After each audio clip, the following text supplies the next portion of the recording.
ধীরে ধীরে সামনে আসছে তেল সমৃদ্ধ মার্কিন মিত্র দেশগুলোর ক্ষয়ক্ষতির চিত্র। এর মধ্যে ইরাক অন্যতম।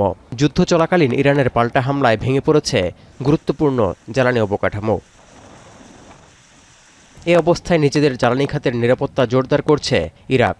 দক্ষিণাঞ্চলীয় প্রদেশ বসরার তেল ভান্ডারগুলোই জ্বালানির নিরাপত্তায় নিয়োজিত পুলিশ সদস্যরা। 72 ঘন্টা ময়েশ্চার লক সমৃদ্ধ লিলি হুইপড শিয়া মিস্টিক গ্লোয়িং বডি ওয়াশ। শিয়া বাটারের গুডনেস স্কিন রিপেয়ার করে রাখে সফট ও গ্লোয়িং, ছড়িয়ে দেয় লং লাস্টিং ফ্রেগন্যান্স।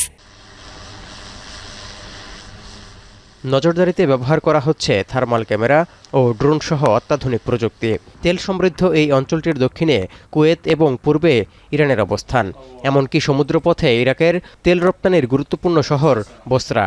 وقد أسهمت هذه التقنيات بشكل واضح في تقليل العبء على الجهد البشري ورفع كفاءة الأداء وتوسيع نطاق التغطية الأمنية وتعزيز قدرة المراقبة والاستجابة بما يضمن حماية المنشآت النفطية والثروة الوطنية।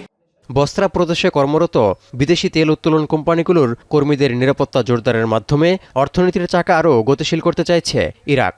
حسب عملنا وخبرتنا وحسب اللي لمسناه دائما الشركات النفطية الأجنبية اللي تعمل في محافظة البصرة دائما تكون مطمئنة وتشعر بالاطمئنان والاستقرار إذا شافت القوات الأمنية قريبة।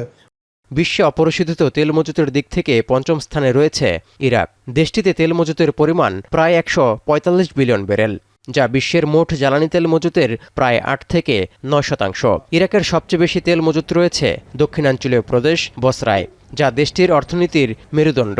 কারণ ইরাকের রাজস্ব আয়ের প্রায় 90% আসে অপরিশোধিত তেল রপ্তানি থেকে।